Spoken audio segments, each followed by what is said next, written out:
भाजपा के राष्ट्रीय अध्यक्ष पद के चुनाव की प्रक्रिया नई दिल्ली में जारी। पार्टी के वरिष्ठ नेताओं के अलावा झारखंड के नेता भी नामांकन प्रस्तावक नितिन नबीन का निर्विरोध चुना गया तय। दावोस में आज से विश्व आर्थिक मंच का वार्षिक सम्मेलन। झारखंड का निवेश पर फोकस, व्यवसाय की संभावनाओं का होगा प्रदर्शन। झारखंड पवेलियन का उद्घाटन कल। रांची में government e marketplace GeM excellence event का आयोजन। डिजिटल प्रणाली से खरीद बिक्री पर जोर, उत्पाद और सेवाओं की मार्केटिंग को बेहतर बनाने पर विमर्श। और अंशिका के बाद रांची के ओरमांझी से लापता कन्हैया कुमार की सकुशल बरामद। पुलिस ने करीब 2 महीने बाद कोडरमा से खोज निकाला।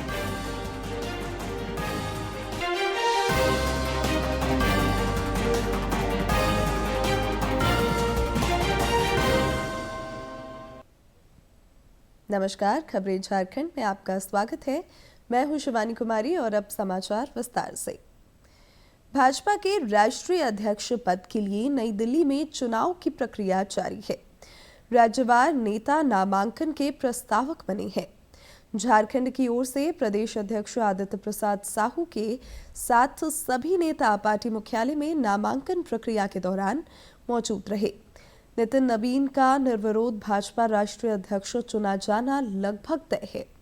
पार्टी द्वारा घोषित चुनाव कार्यक्रमों के मुताबिक आज शाम 5 बजे तक नामांकन पत्रों की जांच होनी है और 6 बजे तक प्रत्याशी अपने नाम वापस ले सकेंगे। आवश्यकता पड़ने पर कल मतदान होगा और नए राष्ट्रीय अध्यक्ष के नाम की घोषणा होगी।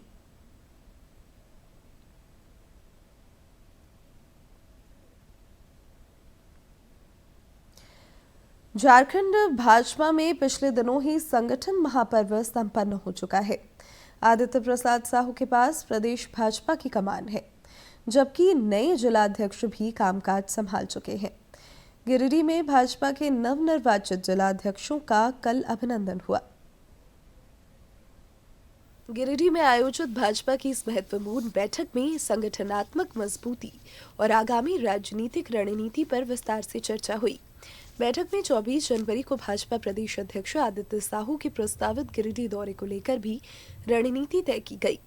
महानगर अध्यक्ष रणजीत राय ने कार्यकर्ताओं से केंद्र सरकार की योजनाओं को जमीन पर उतारने में सक्रिय भूमिका निभाने का आह्वान किया।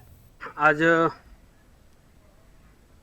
गिरिडीह महानगर और ग्रामीण का एक संयुक्त बैठक और अभिनंदन समारोह जो कार्यकर्ताओं पर नया दायित्व मिला है, चाहे वो मंडल अध्यक्ष हो या जिला अध्यक्ष, उसके अभिनंदन समारोह, साथ ही साथ हमारे जो नए प्रदेश के अध्यक्ष बने हैं माननीय आदित्य साहू जी, उनका 24 तारीख को गिरिडीह प्रवास भी है और सम्मेलन भी है जीराम जी पर। उनकी तैयारी को लेकर के भी हम सभी बैठे थे और निश्चित रूप से हम सभी कार्यकर्ताओं का जो नए दायित्व में हम सभी को जो जिम्मेवारी मिली है। ग्रामीण जिलाध्यक्ष महेंद्र वर्मा ने कार्यकर्ताओं को हर परिस्थिति में संघर्ष के लिए तैयार रहने की अपील की।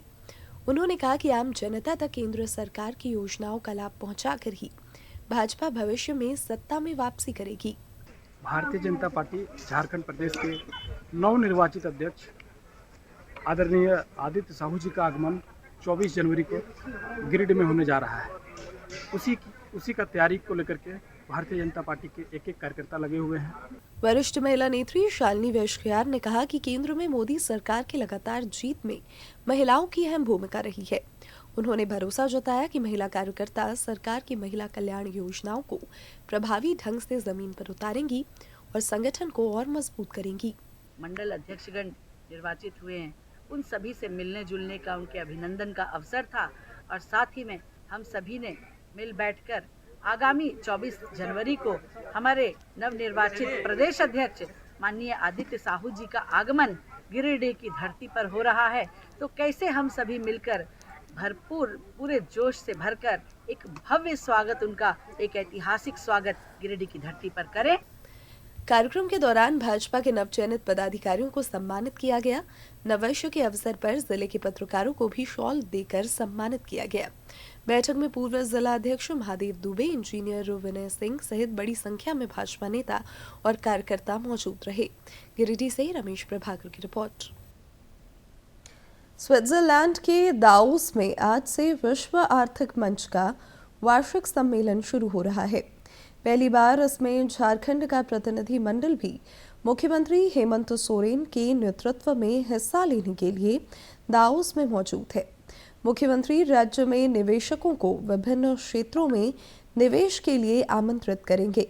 साथ ही झारखंड में व्यवसाय संभावनाओं का भी प्रदर्शन होगा। सम्मेलन में कल झारखंड पवेलियन का उद्घाटन होगा।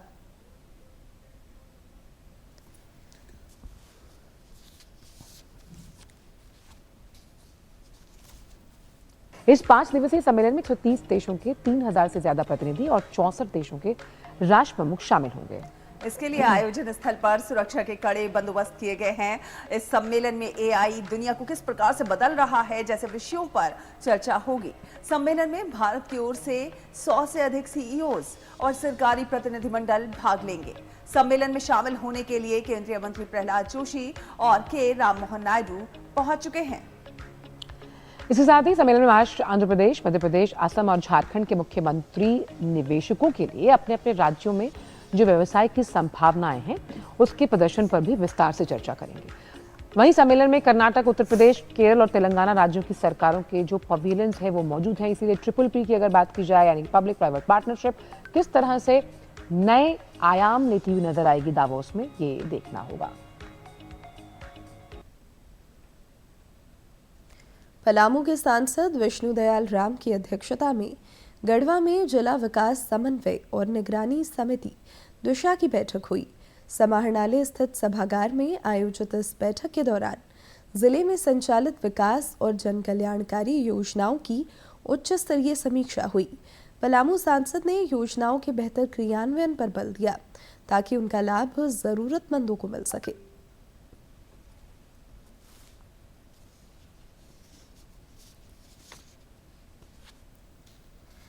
भारत सरकार के government e marketplace GeM की ओर से आज रांची में एक दिवसीय जेम एक्सीलेंस इवेंट का आयोजन किया जा रहा है।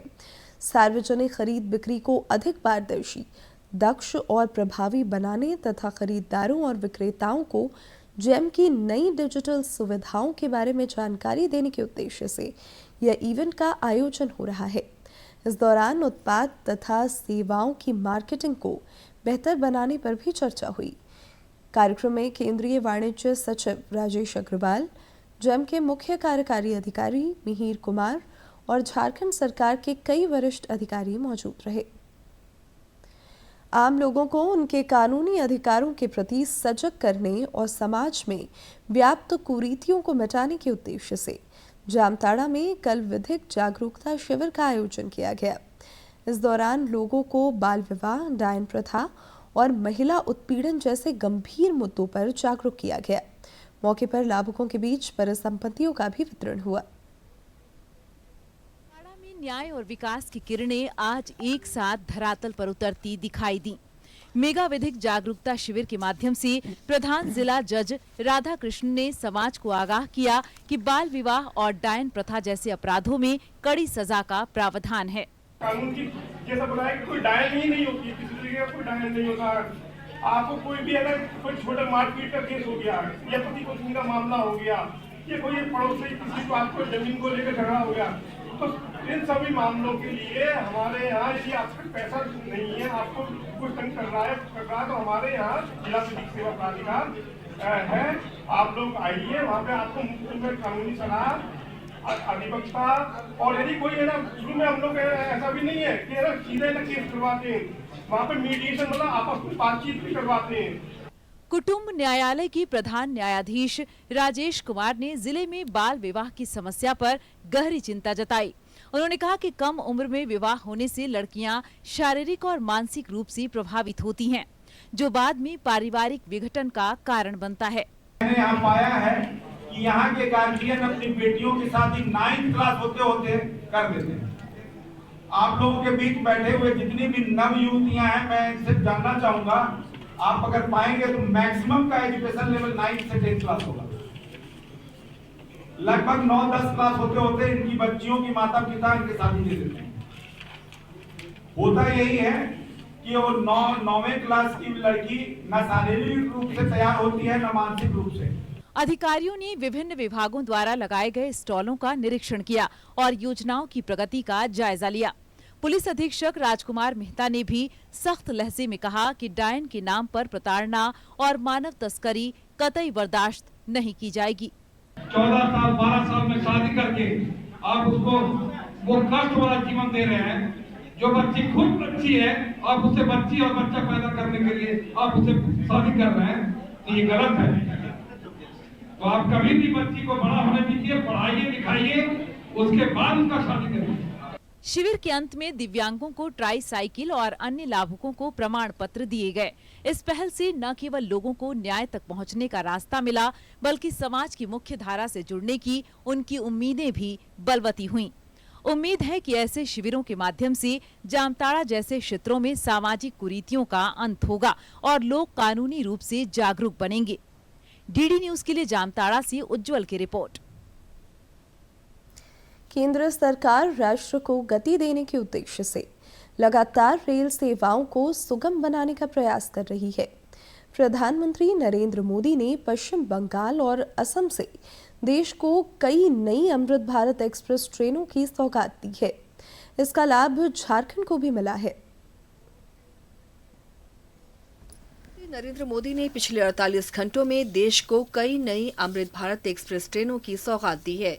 इनमें से 2 ट्रेनें पूर्व रेलवे के आसनसोल मंडल से होकर गुजरेंगी, जिससे औद्योगिक और धार्मिक क्षेत्रों को लाभ मिलेगा। इनमें सियालदह बनारस सियालदह अमृत भारत एक्सप्रेस आसनसोल दुर्गापुर मधुपुर और जसीडीह होते हुए गंतव्य तक पहुंचेगी। इससे बाबा बैद्यनाथ धाम आने वाले तीर्थयात्रियों को सहूलियत होगी। रेलवे के नए अध्याय के साथ जोड़ते हुए आगे बढ़ रहा है और अब बंगाल में नई परिवर्तन का ये आधारशिला रखेगा।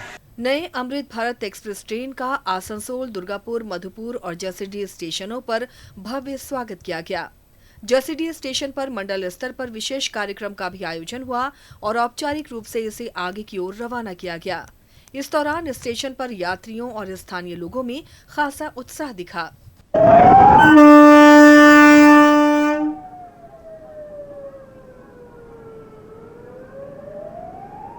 सियालदह बनारस अमृत भारत एक्सप्रेस सियालदह से सोमवार, बुधवार और शनिवार को प्रस्थान करेगी। वहीं बनारस सियालदह अमृत भारत एक्सप्रेस मंगलवार, शुक्रवार और रविवार को बनारस से रवाना होगी। दोनों दिशाओं में इस ट्रेन का ठहराव दुर्गापुर, आसनसोल, मधुपुर और जसीडीह स्टेशनों पर होगा। मोदी जी इनॉग्रेशन किए हैं जसीडीह वहाँ से सियालदह से। हम लोग भी सोचे, हम लोग का ऑलरेडी एसी में टिकट बना हुआ था, लेकिन हम लोग ने उस टिकट को छोड़ करके और अमृत भारत में हम लोग बैठे हैं और बैठ करके अच्छा लग रहा है। सोचे पहले दिन चल रहा है ट्रेन, तो इसीलिए हम लोग जो है ना इसमें बैठ रहे हैं। यह ट्रेन लगभग 772 किलोमीटर की दूरी 11 घंटे 50 मिनट में तय कर अपने गंतव्य स्थल तक पहुँचेगी। ट्रेनों के परिचालन से यात्रा तो आसान होगी ही, साथ ही धार्मिक पर्यटन को भी बढ़ावा मिलेगा। डीडी न्यूज के लिए देवघर से मनीष दुबे की रिपोर्ट। इधर हावड़ा आनंद विहार साप्ताहिक अमृत भारत एक्सप्रेस ट्रेन के धनबाद पहुंचने पर स्टेशन पर भव्य स्वागत हुआ। इस ट्रेन को प्रधानमंत्री नरेंद्र मोदी ने वर्चुअल तरीके से संतरागाछी से रवाना किया था। धनबाद रेलवे स्टेशन पर इसे औपचारिक रूप से हरी झंडी दिखाकर अगले गंतव्य की ओर रवाना किया गया।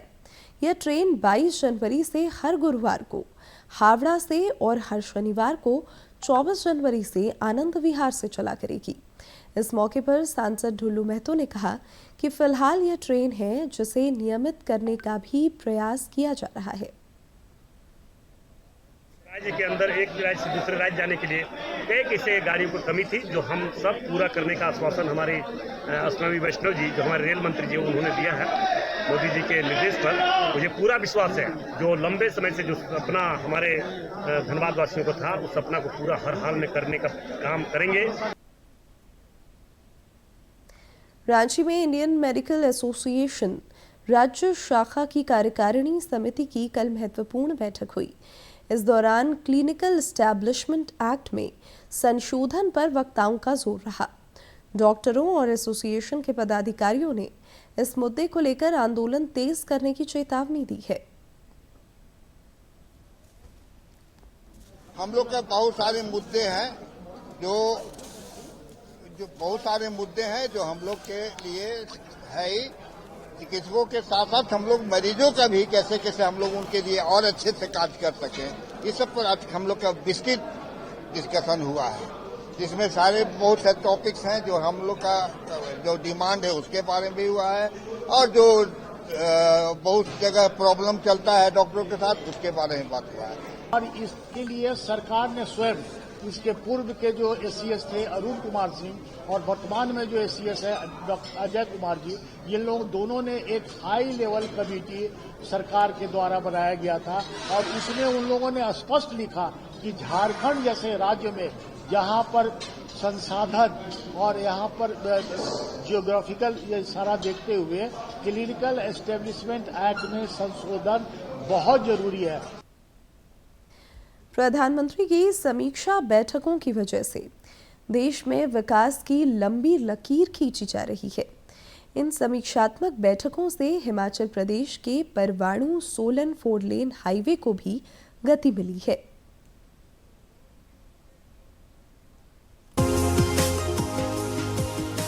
करीब 70 लाख की आबादी वाला पहाड़ी प्रदेश हिमाचल प्रदेश अपनी अर्थव्यवस्था, पर्यटन और रोजमर्रा की जरूरतों के लिए सड़क यातायात पर पूरी तरह निर्भर है। लंबे समय तक यहाँ 4 लेन सड़कों की कल्पना भी मुश्किल मानी जाती थी, लेकिन केंद्र सरकार के हस्तक्षेप के बाद 2011 में पहली बार प्रदेश में आधुनिक 4 लेन सड़कों को मंजूरी मिली। शिमला और चंडीगढ़ को जोड़ने वाला परवाणु सोलन 4 लेन हाईवे को विकसित करने का फैसला हुआ। 39 किलोमीटर लंबे इस 4 लेन का निर्माण 1635 करोड़ रुपए की लागत से किया गया। परियोजना जितनी महत्वाकांक्षी थी उतनी ही चुनौतीपूर्ण भी। पहाड़ी और संवेदनशील क्षेत्र होने के कारण निर्माण के दौरान भूमि अधिग्रहण, वन मंजूरी, भूमि सीमांकन और मुआवजा वितरण जैसी कई जटिल समस्याएं सामने आईं। इसके अलावा हिमाचल प्रदेश विद्युत बोर्ड के 9 हाई वोल्टेज टावरों का स्थानांतरण, वन संरक्षण अधिनियम 1980 के तहत मलबा डंपिंग के लिए वन भूमि के डायवर्जन की मंजूरी, मुकदमेबाजी, उत्तराधिकार विवाद और लंबित म्यूटेशन जैसी अड़चनें भी परियोजना में देरी का कारण बनी। इन तमाम बाधाओं को दूर करने में प्रधानमंत्री नरेंद्र मोदी के नेतृत्व वाला प्रगति मंच निर्णायक साबित हुआ। 27 जून 2018 को हुई प्रगति समीक्षा बैठक में पहली बार सोलन परवाणु 4 लेन परियोजना में आ रही रुकावटों को गंभीरता से उठाया गया। इसके बाद केंद्र सरकार ने प्रगति मंच के माध्यम से राज्य सरकार को स्पष्ट निर्देश दिए और विभिन्न विभागों के बीच समन्वय सुनिश्चित किया गया, और फिर वर्षों से अटकी समस्याएं एक एक कर सुलझती चली गई। रेबॉन एक यहाँ पे जगह आती है जहाँ पे लैंड एक्विजिशन की वजह से काफ़ी दिक्कतें रहीं। जब उसको प्रगति में बैठक में डाला गया तो चीफ सेक्रेटरी लेवल पे कैबिनेट सेक्रेटरीट से डायरेक्शन आया, और उसके बाद इसको फास्टेस्ट मोड पे करा के हमको लैंड मिला और हम उसको बाईपास को रेबॉन वाले को जल्दी से जल्दी कर पाए। यहाँ से हमारा 4 लेन का प्रोजेक्ट जो परवाणु सोलन है, इसका ये आखिरी हिस्सा है। यहाँ भी काम होने में काफ़ी तकलीफ NHAI को झेलनी पड़ी, जिसको के जो इंटर मिनिस्ट्रियल का फोरम है प्रगति में इसको रेज किया गया, और प्रगति में जब रेज किया तो इसका डिस्ट्रिक्ट एडमिनिस्ट्रेशन से सॉल्यूशन आया। आखिरकार 20 दिसंबर 2023 को परवाणु सोलन 4 लेन का निर्माण कार्य पूरा हुआ और इसे औपचारिक रूप से कंप्लीशन सर्टिफिकेट जारी किया गया। आज यह कॉरिडोर परवाणु सोलन और शिमला के बीच कनेक्टिविटी सुधारने, सड़क सुरक्षा बढ़ाने, यात्रा समय घटाने और प्रदेश में आर्थिक व पर्यटन गतिविधियों को गति देने में अहम भूमिका निभा रहा है। यह परियोजना इस बात का सशक्त उदाहरण है कि कैसे प्रधानमंत्री की प्रगति समीक्षा के जरिए जटिल और संवेदनशील क्षेत्रों में भी अवसंरचना परियोजना को सफलतापूर्वक धरातल पर उतारा जा सकता है। Bureau report, DD news. केंद्रीय कृषि और ग्रामीण विकास मंत्री शिवराज सिंह चौहान ने कहा है कि विकसित भारत जी राम जी योजना में मजदूरों के अधिकारों की सुरक्षा का पूरा ख्याल रखा गया है। उन्होंने आज प्रेस कॉन्फ्रेंस कर कहा कि प्रधानमंत्री नरेंद्र मोदी के नेतृत्व में देश में 25 करोड़ लोग गरीबी से बाहर आए हैं। श्री चौहान ने कहा कि AI जनित झूठ फैलाकर कांग्रेस जनता को भ्रमित कर रही है। ऑल इंडिया कांग्रेस कमेटी ने सोशल मीडिया में ये चिट्ठी डाली है। इसमें सिग्नेचर हैं कांग्रेस के अध्यक्ष मल्लिकार्जुन खड़गे जी के और नेता प्रतिपक्ष श्री राहुल गांधी जी के। ये पूरा झूठ का, फरेब का प्रमाण है कांग्रेस के। सच बात ये, कांग्रेस ने अपना आइडिया, आइडियोलॉजी और आइडियल मैं आज आरोप लगा रहा हूं, राहुल गांधी जी, मल्लिकार्जुन खड़गे जी, आपने अधिकार दिया था लेकिन केवल कागजी अधिकार। उन्होंने कहा कि मनरेगा से 10 करोड़ संपत्तियां बनी, उनमें से 8.5 करोड़ हमने बनाई।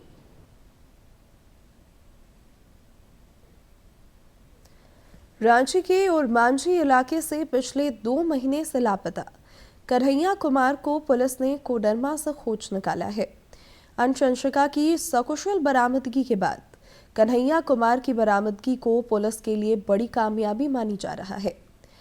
एसआईटी द्वारा इस बच्चे की बरामदगी के लिए 7 राज्यों में छापेमारी की जा रही थी। रांची के ओरमांझी से 22 नवंबर से लापता कन्हैया कुमार को कोडरमा पुलिस ने चंदवारा थाना क्षेत्र के जामू खाड़ी से बरामद कर ओरमांझी पुलिस को सुपुर्द किया। कन्हैया ने कोडरमा पुलिस को बताया कि वह घर से भटकते हुए हाजीपुर स्थित ननिहाल चला गया था। वहां से वापस लौटने के दौरान बस चालक ने उसे चंदवारा थाना क्षेत्र के जामू खाड़ी के पास उतार दिया। बाद में एक मछली विक्रेता ने कई दिनों तक उसे अपने घर में आश्रय दिया। साथ ही बच्चे की पहचान के लिए स्थानीय पुलिस और व्हाट्सएप ग्रुप में भी सूचना साझा की गई।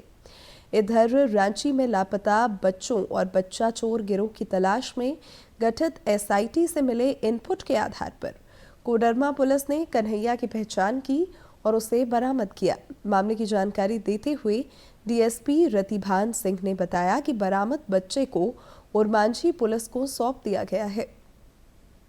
पुल है वहाँ पे उतार दिया, तो ये वहाँ पुल के पास से भटकते हुए इधर आ रहा था। तो मछली दुकान वाला जो है, राजा करके नाम है उसका, तो उसने इसको पूछा कि कहाँ से आ रहे हो, कहाँ में रहते हो, तो ये बताया कि हम हाजीपुर से आ रहे हैं। तो फिर वो इनको अपने पास रख लिए और आज वो पुलिस को खबर किए, तो पुलिस वहाँ जाकर के इसको बरामद की है।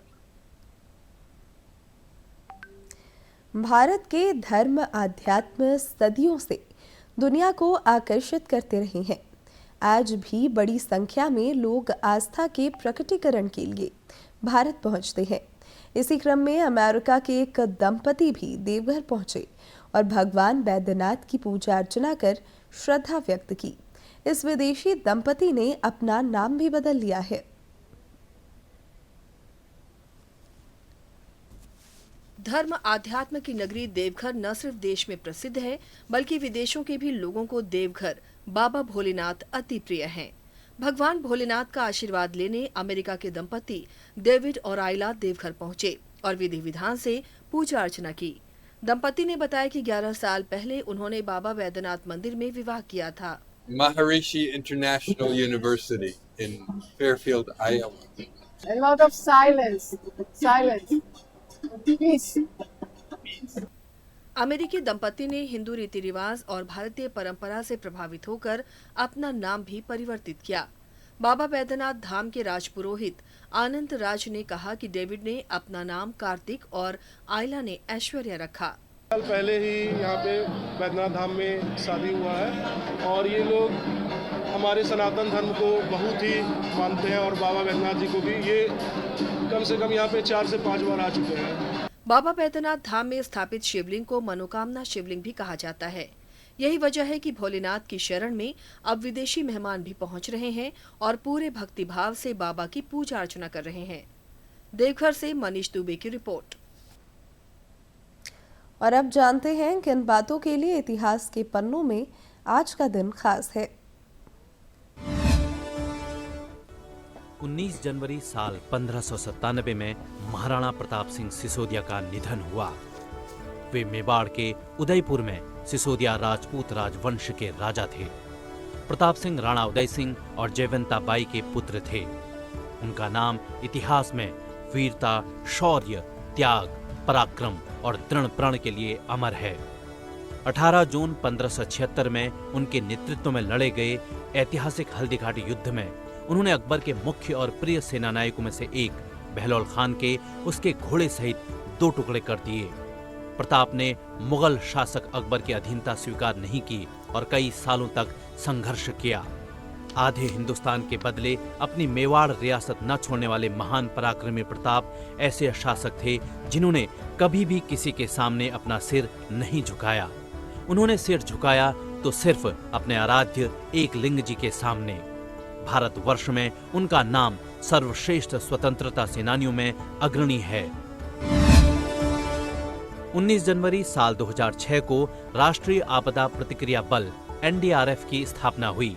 इसे राष्ट्रीय आपदा मोचन बल भी कहा जाता है। NDRF दृढ़ संकल्प और कड़ी मेहनत के साथ उच्चतम स्तर का प्रदर्शन करके जीवन बचाने में सराहनीय कार्य करता है।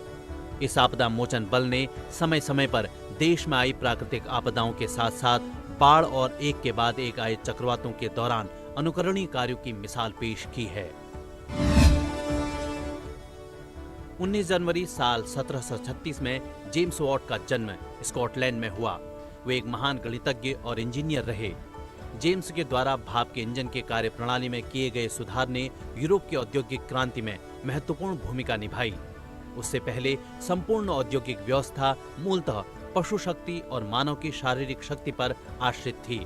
जेम्स वॉट ने पहली बार यह सिद्ध किया कि जल के वाष्प में अकूत शक्ति है और उससे प्राप्त होने वाली ऊर्जा से बड़ी मशीनें चलाई जा सकती हैं। ऊर्जा शक्ति की इंटरनेशनल सिस्टम इकाई वॉट उन्हीं के नाम पर है।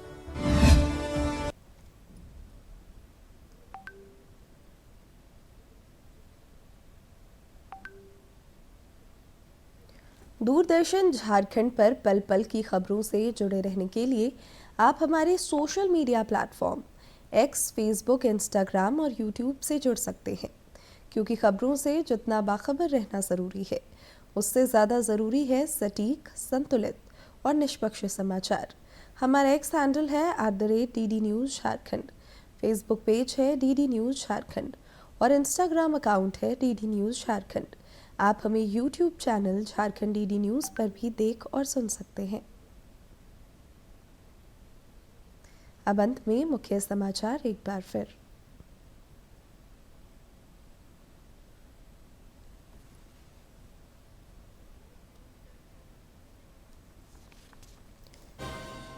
भाजपा के राष्ट्रीय अध्यक्ष पद के चुनाव की प्रक्रिया नई दिल्ली में जारी। पार्टी के वरिष्ठ नेताओं के अलावा झारखंड के नेता भी नामांकन प्रस्तावक। नितिन नबीन का निर्विरोध चुना जाना तय। दावोस में आज से विश्व आर्थिक मंच का वार्षिक सम्मेलन। झारखंड का निवेश पर फोकस, व्यवसाय की संभावनाओं का होगा प्रदर्शन। झारखंड पवेलियन का उद्घाटन करें। रांची में government e marketplace GeM excellence event का आयोजन। डिजिटल प्रणाली से खरीद बिक्री पर जोर, उत्पाद और सेवाओं की मार्केटिंग को बेहतर बनाने पर विमर्श। और अंश और अंशिका के बाद रांची के ओरमांझी से लापता कन्हैया कुमार भी सकुशल बरामद। पुलिस ने करीब 2 महीने बाद कोडरमा से खोज निकाला।